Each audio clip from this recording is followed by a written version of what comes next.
La star internationale Madonna a dû reporter ses concerts prévus à Montréal cette année dû à une infection bactérienne sévère. Elle a même dû être hospitalisée plusieurs jours dans l'unité des soins intensifs. Cette année, il s'agit de ses 40 ans de carrière, puis malgré que c'est pas de mon époque, j'ai souvent entendu le nom de Madonna.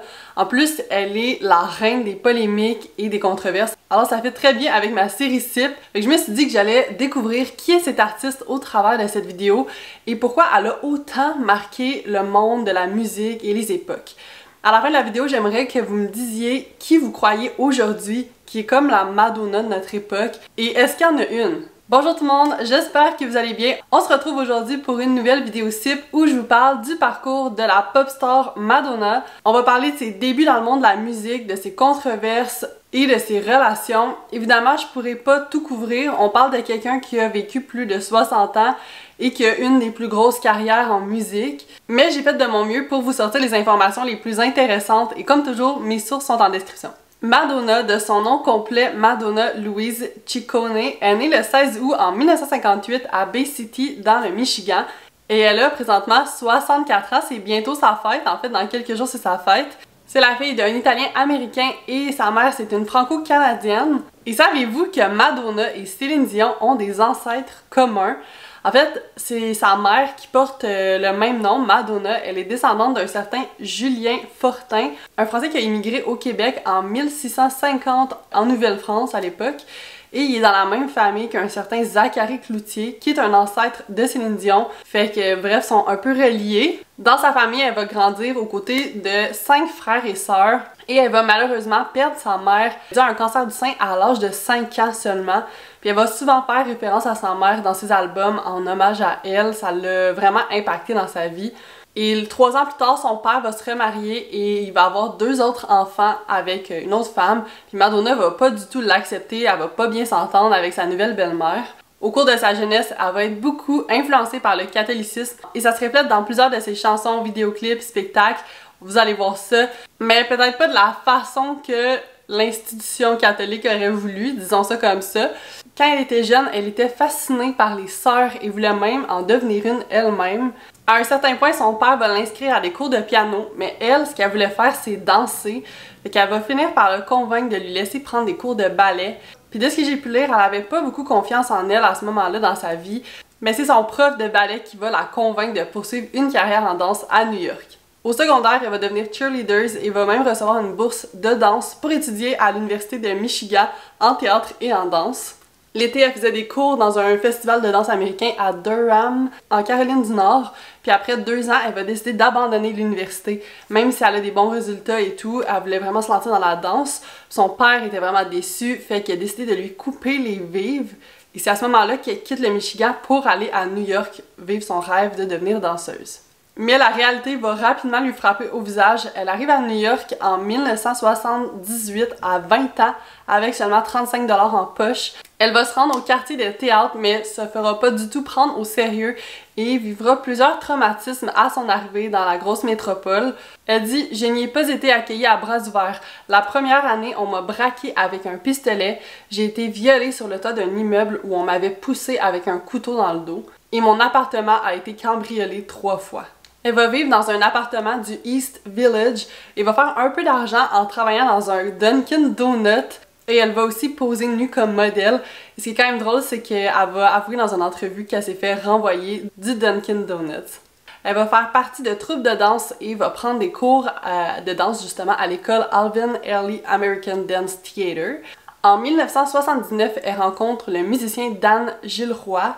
Ensemble, ils vont former le groupe Breakfast Club où elle va être la batteuse puis ensuite la chanteuse du groupe. C'est à ce moment-là qu'elle va délaisser un peu la danse pour se concentrer à la musique. Au travers d'auditions pour des films, des séries et autres, elle va se faire découvrir par des producteurs qui vont lui faire tenter sa chance en France. Elle va vivre 5 mois entre Lille, Paris et Marseille. Pour la vidéo, j'ai décidé de séparer les époques par décennie. Fait que là, on vient comme un peu de closer les années 70 et on va commencer avec les années 80 qui vont vraiment être le début de sa longue carrière pour Madonna et qui vont mettre aussi les fondations pour son style controversé.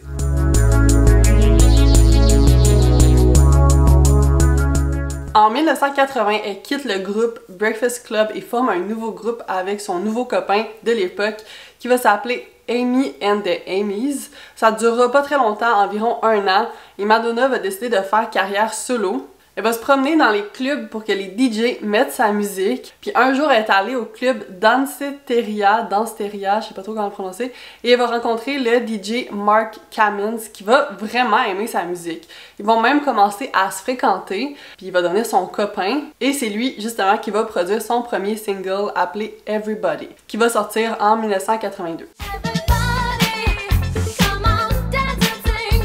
L'année suivante, elle va faire sa première apparition à l'émission Dancing on Air en chantant son single, justement. Son copain DJ va faire jouer ses contacts et elle va signer avec une filiale de Warner et va sortir son premier album appelé Madonna. L'album va être vendu à plus de 10 millions d'exemplaires et c'est à partir de ce moment-là qu'elle va devenir une star presque instantanée. En 1984, elle devient l'influence de la jeune génération, surtout des jeunes femmes, au travers de son image, de ses performances, de son style et de sa musique. Son style est devenu une tendance dans les années 80. En gros, le look, c'est une jupe, un haut en dentelle, des collants en filet, des bijoux avec des crucifix, des cheveux bleachés blonds. Son deuxième album, qui va sortir en 1984, s'appelle Like a Virgin. Et c'est celui-là qui va la faire connaître à l'international. Il va avoir 20 millions d'exemplaires qui vont être vendus. Puis on y retrouve les singles comme Material Girl, Angel, Dress You Up et Like a Virgin, justement. Et là, Like a Virgin va être dans ses premières controverses simplement parce qu'elle va faire référence au sexe avant le mariage. À cette époque, la norme, c'était d'attendre après le mariage, même si plusieurs personnes ne le faisaient pas, c'était pas discuté. Et là, que la chanson parle de ça, parle de ce tabou dans la société, ben ça a vraiment créé une controverse. Et là, en plus, elle a tourné son clip à Venise, en Italie, où la religion est très présente, et ça a été ressenti comme étant une provocation. Mais malgré ça, j'ai tellement pas trouvé que le clip avait l'air controversé. Je comprenais pas trop. Là, c'est sûr que je regarde aussi avec mes lunettes de personne en 2023, et j'ai pas vécu là, les années 80, fait que j'ai essayé de trouver des sources qui expliquaient un peu c'était quoi la controverse, pourquoi ça avait créé autant de polémique. Et là, ce que j'ai trouvé, c'est que ça a l'air que Venise c'était considéré comme la ville pure. Puis dans le passé, même les personnes qui vivaient à Venise étaient punies pour avoir des relations intimes. Je sais pas si c'était avant le mariage ou juste des relations intimes tout court. Puis ensuite aussi dans le clip, on voit un lion, puis le lion, ça serait un symbole du Saint Marc qui était présent justement à cette époque-là quand les citoyens étaient punis pour avoir des relations intimes. Donc c'est surtout au niveau des symboles que ça a choqué, le fait qu'elle fasse son clip dans cette ville-là qui est la ville pure, qu'elle inclut le symbole du lion, qu'elle parle de perdre sa virginité, mais reste qu'on est très loin des controverses qui vont s'en venir. Ça n'empêchera pas non plus la chanson de devenir une des chansons les plus populaires. Et à ses 26 ans seulement, elle va avoir une fortune évaluée à 50 millions de dollars. Elle devient l'une des plus jeunes millionnaires et je vous rappelle, elle était partie avec seulement 35 dollars dans ses poches. En 1985, elle épouse l'acteur Sean Penn, mais ils auront un mariage parsemé de violence et vont divorcer 4 ans plus tard en 1989. Mais là, on revient en 1985. Playboy va publier un magazine avec des photos d'elle nue du temps où elle posait comme modèle à son arrivée à New York. Tu sais, je vous avais dit qu'elle était modèle nue, ben justement ces photos-là ont été publiées dans Playboy. À cette époque-là, elle avait été payée 25 $ la session de photos. L'année suivante, en 1996, elle sort son 3e album, True Blue. L'album va se classer numéro 1 dans 28 pays. Il va devenir son album le plus vendu avec 30 millions d'exemplaires. On y retrouve les chansons Live to Tell, Papa Don't Preach, True Blue, Open Your Heart et La Isla Bonita. Et là, nouvel album égale nouvelle polémique. Justement, elle va faire polémique avec son clip Open Your Heart. Open your heart to me, baby. Et Papa Don't Preach. Fait que pour Open Your Heart, on la voit en danseuse érotique devant plusieurs hommes vêtus d'un bustier noir et avec ses collants en filet, son style classique.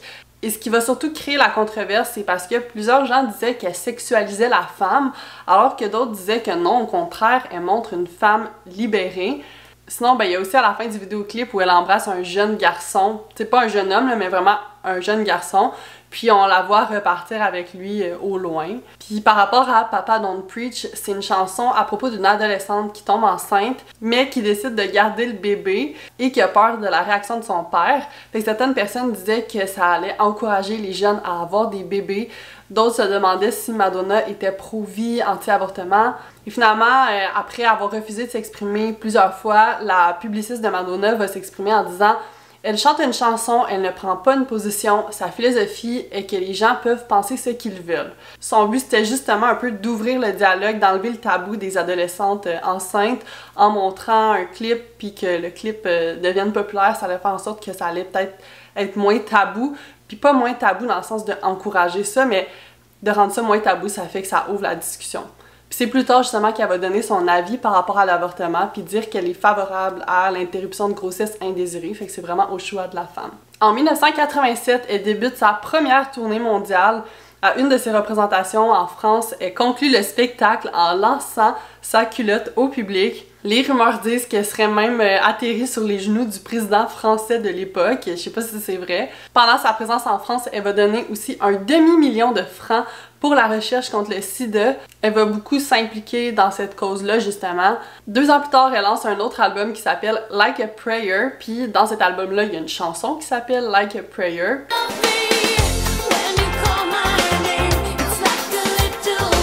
Puis le vidéoclip, ben, on voit Madonna devant des crucifix en feu. On voit aussi l'histoire d'un homme noir qui se fait accuser à tort du meurtre d'une femme fait par un groupe d'hommes blancs, alors que lui essayait juste d'aider la femme.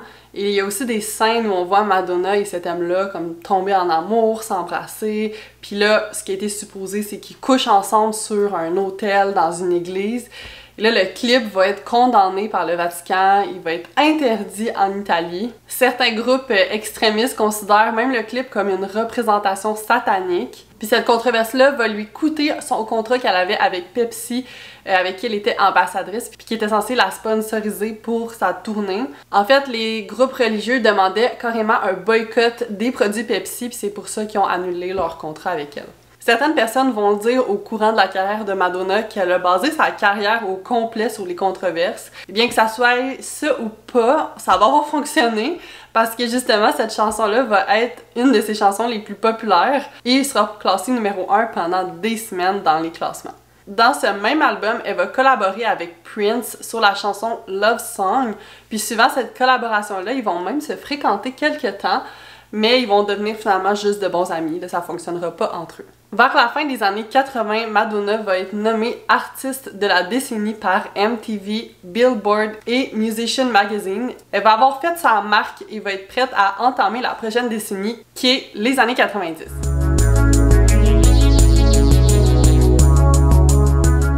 En 1990, Madonna part en tournée au travers du Blonde Ambition World Tour. Par rapport à cette tournée iconique, Rolling Stone va décrire le spectacle comme une chorégraphie élaborée, extravagante et sexuellement provocante et la qualifiera même de meilleure tournée de 1990. Cette tournée va faire beaucoup parler encore là dû au symbole catholique mélangé au contenu sexuel. Le pape Jean-Paul II va même demander au public de pas assister à la tournée, la qualifiant comme l'un des spectacles les plus sataniques de l'histoire de l'humanité, rien de moins. Madonna va faire une conférence de presse à l'aéroport Leonardo da Vinci en Italie pour se défendre en disant: je suis italienne, américaine et j'en suis fière. La tournée ne veut en aucun cas blesser les sentiments de qui que ce soit. Elle est ouverte d'esprit et permet de voir la sexualité de différentes façons. Comme le théâtre, le Blonde Ambition Tour pose des questions, provoque des pensées et nous amène dans un parcours émotionnel montrant le beau, le mauvais, la lumière, la noirceur, la joie et la tristesse. Il va aussi se passer un drôle d'événement au Canada. La police de Toronto va aller la rencontrer et la menacer de l'arrêter sous prétexte d'exhibitionnisme et d'indécence à cause de sa représentation de la chanson Like a Virgin. Dans son spectacle sur cette chanson, elle va simuler de se masturber sur un lit avec ses danseurs autour d'elle et c'est pour ça que la police va vouloir l'arrêter et l'empêcher de faire son spectacle. Le manager de Madonna va dire à la police que s'ils veulent faire ça, ils ont juste à s'occuper d'annuler le show et de s'occuper des 30 000 fans qui vont être en colère que le show soit annulé. Bref, finalement, elle pourra quand même faire son spectacle comme elle le veut et elle sera pas arrêtée. Et en entrant sur scène, elle va même dire à la foule: Croyez-vous à l'expression artistique et à la liberté d'expression? Elle tournera aussi un documentaire sur sa tournée appelé Madonna Truth or Dare. En 2017, Rolling Stone va revenir sur cette tournée en la qualifiant d'une des meilleures tournées des 50 dernières années, c'est pas rien. Et là, je sais pas pour vous, mais moi je me demande vraiment de quoi avait l'air cette tournée iconique. Malheureusement, la tournée est finie depuis 1990. Mais si je vous disais que vous pourriez avoir la chance de vivre cette tournée en 2023, eh bien, sachez que Jimmy Moore, le personnificateur de célébrités, va faire le spectacle du Blonde Ambition Tour le 19 août, dans 10 jours, au Cabaret Mado. Si vous savez pas c'est qui Jimmy Moore, il fait des shows depuis plus de 25 ans. Et sa spécialité, c'est vraiment Madonna. Madonna elle-même connaît l'existence de Jimmy et sait qu'il fait ses spectacles. Il a même déjà joué pour l'équipe de Madonna pendant une de ses tournées. Il est même considéré comme le meilleur personnificateur de Madonna par la Drag Detox de RuPaul Drag Race et Billy Robinson, l'auteur et chroniqueur québécois. Au total, il y a plus d'un demi-million de personnes qui ont vu ces shows de Madonna. Moi, j'en fais partie, je suis allée voir un de ses shows et j'ai adoré. Il est accompagné d'une troupe de danse. Il étudie pendant des semaines, voire des mois, les shows et les artistes pour les reproduire les plus fidèlement possible. Il fait aussi des spectacles de plein d'autres artistes comme Taylor Swift, Lady Gaga, Rihanna. Et si jamais vous êtes disponible ce soir, il reste peut-être quelques billets pour le Blonde Ambition Tour justement à 21h au Cabaret Mado. Si vous connaissez quelqu'un qui aime Madonna, c'est un super beau cadeau à offrir. En plus, sachant que Madonna, cette année, a dû reporter sa tournée. Je vais vous mettre le lien des billets dans la description et avec mon code Coralie5, vous avez 5$ de rabais sur vos billets. Merci Jimmy pour avoir sponsorisé la vidéo, c'est grâce à lui que j'ai pu faire cette vidéo sur Madonna. Toujours la même année, en 1990, elle va obtenir un rôle pour le film Dick Tracy. Elle va gagner un Oscar pour la meilleure chanson originale pour la chanson Sooner or Later de ce film-là. Puis suivant le film, elle va aussi sortir un album pour accompagner le film. Puis on va y retrouver un de ses plus grands succès, la chanson Vogue.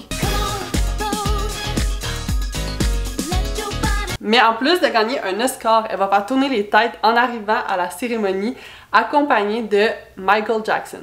Des années plus tard, elle va revenir sur sa relation avec Michael Jackson dans l'émission Carpool Karaoke de James Corden. Il lui demande s'ils se sont embrassés et elle répond « Bien sûr, j'ai vécu ». Il lui demande est-ce que c'est un French et elle dit oui avec la bouche et la langue.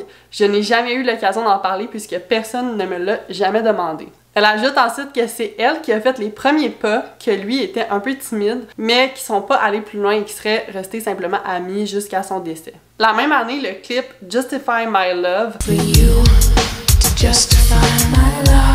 fait son apparition, il fait scandale dû à des scènes de bondage, d'homosexualité, de sadomasochisme et d'orgie. Le clip va être interdit d'être diffusé sur MTV. En réponse à cette censure, elle va vendre le vidéoclip en VHS à 200 000 exemplaires. Tu sais, quand on repense à Like a Virgin, à ce clip-là, on est vraiment loin de ça, là.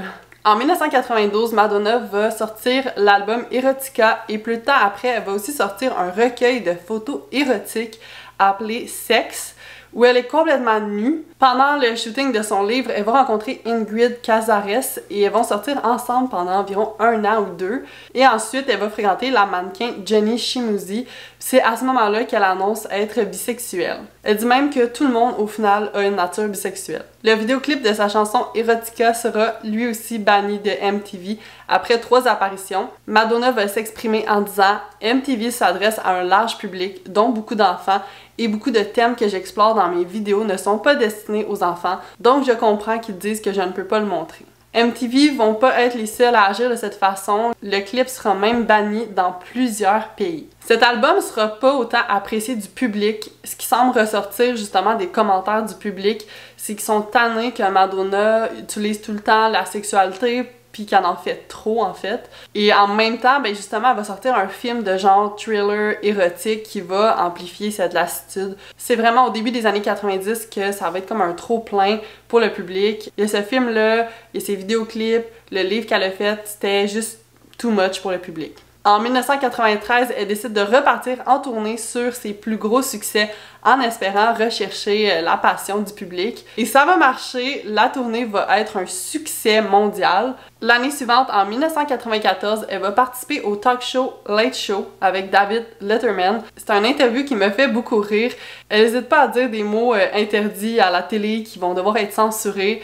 Elle fait des blagues sexuelles, elle donne même à l'animateur sa paire de culottes et lui demande de les sentir.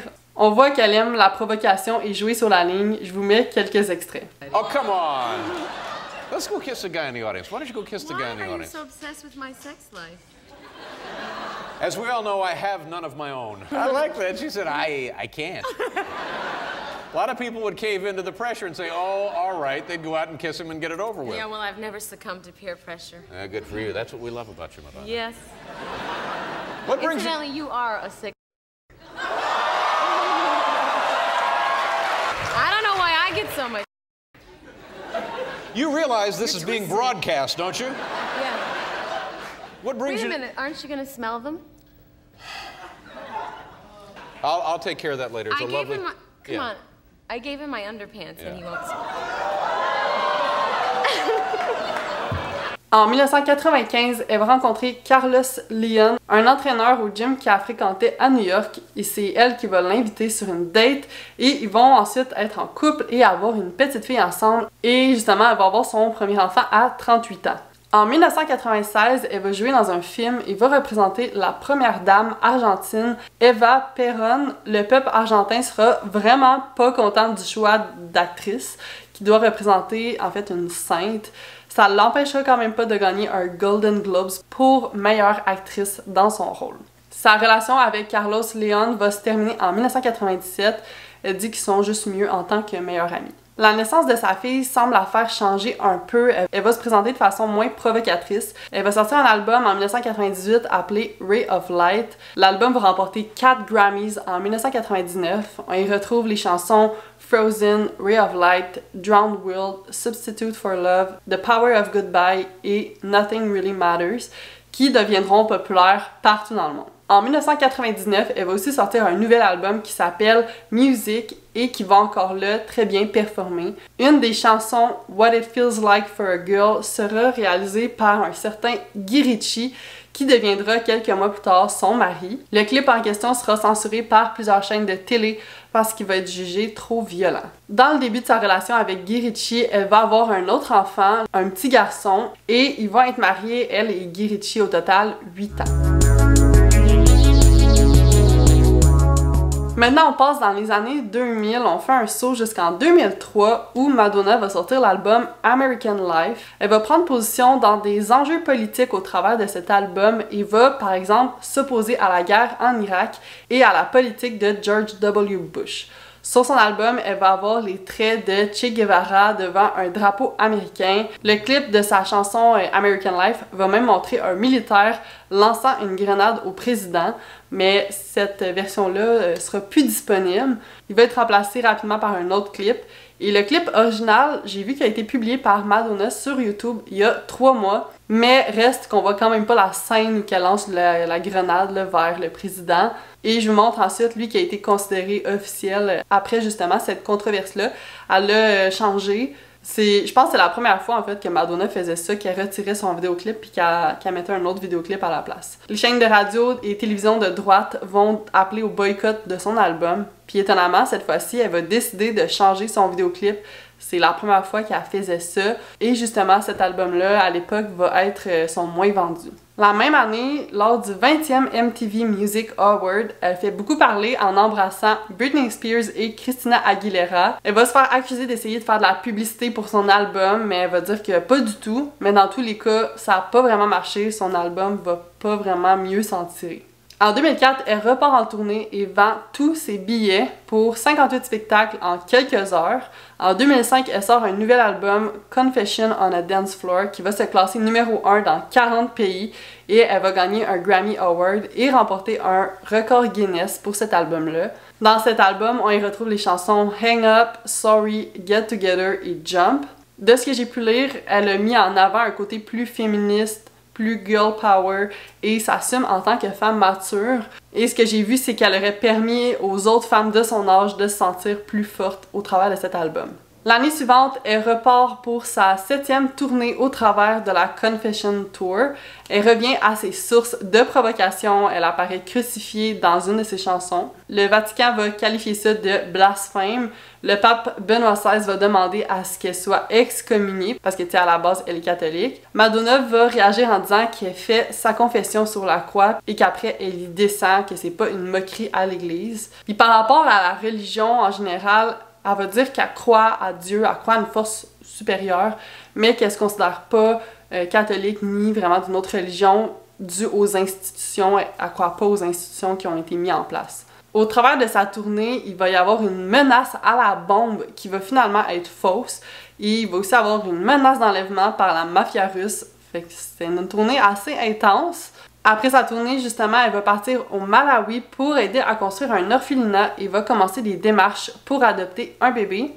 Au courant de sa vie, elle va adopter 4 enfants du Malawi, un en 2006, un en 2009 et 2 jumelles en 2017. Elle va donc avoir 6 enfants au total dans sa vie. En parallèle, elle va faire le documentaire I Am Because We Are dans le but d'attirer l'attention publique sur le sort des orphelins ravagés par l'épidémie du sida. En 2008, elle sort encore un autre album appelé Hard Candy. On y retrouve la populaire chanson 4 Minutes enregistrée avec Justin Timberlake. Elle va ensuite partir en tournée au travers du Sticky and Sweet Tour. Et cette tournée va devenir la plus lucrative de tous les temps avec 408 millions de dollars. Cette même année, elle va se divorcer d'avec son mari Guy Ritchie et va parler un peu de comment elle s'est sentie dans cette relation. Elle dit « Je me sentais prisonnière. Plusieurs fois, je voulais m'exprimer en tant qu'artiste, mais je savais que ça ne conviendrait pas à mon ex-mari. » Ils vont donc décider de divorcer d'un commun accord et de rester amis. Elle dit qu'elle perd pas espoir de retrouver l'amour. Elle dit « Je ne dis pas que le mariage est une mauvaise chose, mais quand on est artiste, il faut trouver quelqu'un qui vous accepte comme vous êtes. » C'est vrai que Madonna serait pas Madonna sans ses controverses et ses performances artistiques. Là, on rentre dans les années 2010. Elle est célibataire dans le début de sa cinquantaine et assume aimer les petits jeunes. Elle va rapidement commencer à se faire traiter de cougar, ce à quoi elle va répondre « C'est ok pour tout le monde lorsque Mick Jagger sort avec des filles de 25 ans, mais quand je le fais, je suis une cougar. C'est ridicule et injuste, je ne comprends pas. À un certain âge, vous n'avez plus le droit de parler de votre sexualité, d'être célibataire ou en couple avec des jeunes hommes. » Elle explique aussi pourquoi elle a un penchant pour les hommes plus jeunes. Elle dit « Les hommes de mon âge sont mariés avec des enfants. Je suis une aventurière et j'ai une vie de dingue. Je suis mère célibataire avec 4 enfants. » Parce qu'à cette époque-là, elle avait 4 enfants. Elle n'avait pas adopté encore les 2 dernières jumelles. « Pour entrer dans mon monde, il faut être ouvert d'esprit et aventurier, ce que sont les garçons plus jeunes que moi. » Elle va rester assez discrète jusqu'en 2012 quand elle va sortir un nouvel album, MDNA. Cette même année, elle va aussi faire la mi-temps du Super Bowl et il va être considéré le 5e spectacle de la mi-temps le plus regardé derrière Coldplay, Lady Gaga, Katy Perry et Bruno Mars.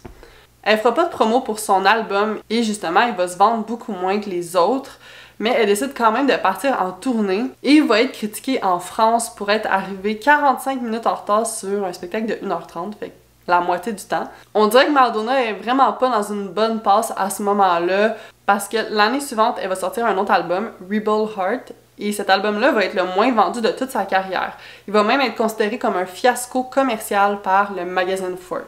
Il va quand même y avoir des chansons qui vont bien fonctionner puis qui vont faire parler, comme Girl Gone Wild.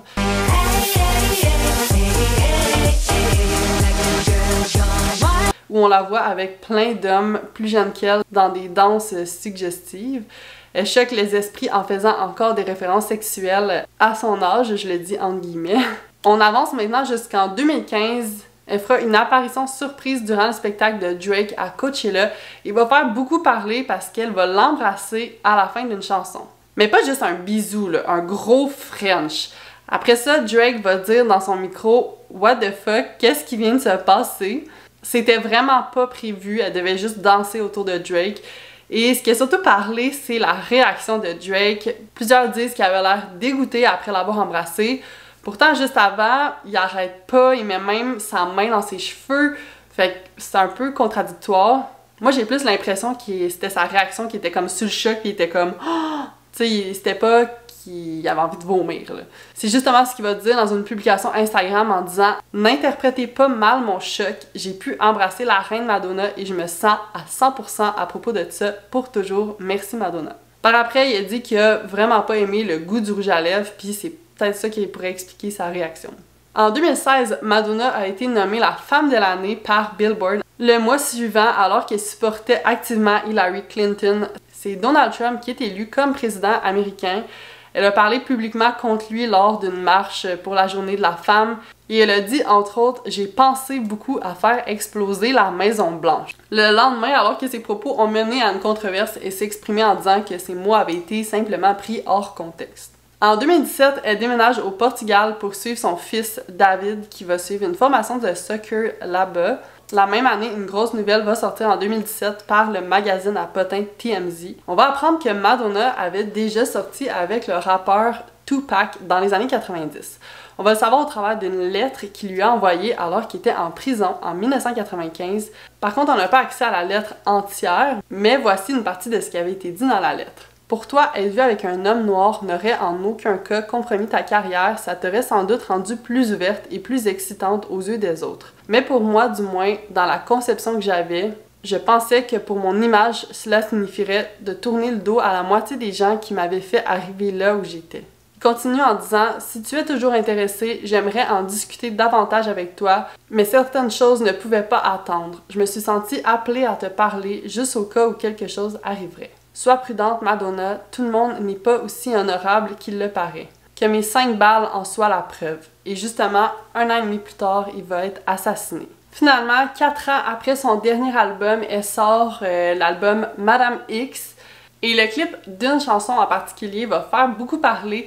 C'est la chanson God Control. Et le but du clip, c'est de dénoncer le manque de réglementation autour des armes à feu en montrant des images et des scènes assez choquantes. Dans son clip, on voit beaucoup de violence, même une fusillade, des armes à feu, des gens mourir. Certaines personnes l'ont critiqué d'avoir mis autant de violence dans son clip, ce à quoi elle a répondu « En voyant la réalité et la brutalité des choses, on se réveille. C'est vraiment ce qui se passe.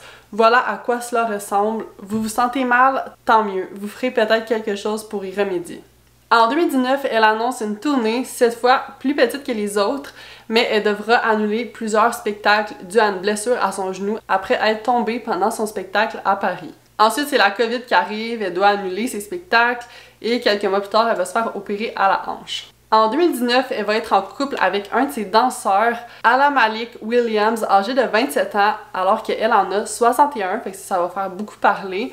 Après 3 ans de relation, ils vont se séparer. En janvier 2023, au début de l'année, elle annonce le Celebration Tour pour célébrer ses 40 ans de carrière et chanter ses plus gros hits.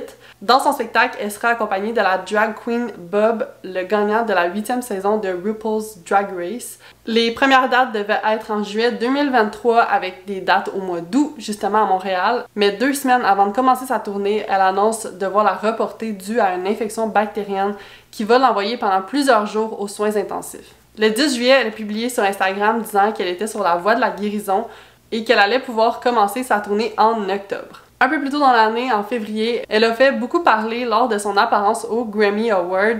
Plusieurs personnes ont été choquées de la voir, disant que son visage avait l'air déformé, qu'elle avait trop changé, trop de chirurgie plastique. Elle a même été comparée au petit bonhomme sur le tricycle dans Décadence. Here's what I've learned after 4 decades in music. If they call you shocking, scandalous, troublesome, problematic, provocative, or dangerous, you are definitely onto something. That's where you make noise. You are, yeah, thank you. So, I'm here to give thanks to all the rebels out there forging a new path and taking the heat for all of it. You guys need to know, all you troublemakers out there, you need to know that your fearlessness does not go unnoticed, You are seen, you are heard, and most of all, you are appreciated. En réponse à ça, elle dit « Au lieu de se concentrer sur ce que j'ai dit dans mon discours, beaucoup de gens ont choisi de ne parler que de photos en gros plan de moi, prises avec un appareil photo à long objectif par un photographe de presse qui déformerait le visage de n'importe qui. Une fois de plus, je suis victime de l'agisme et de la misogynie qui imprègnent le monde dans lequel nous vivons.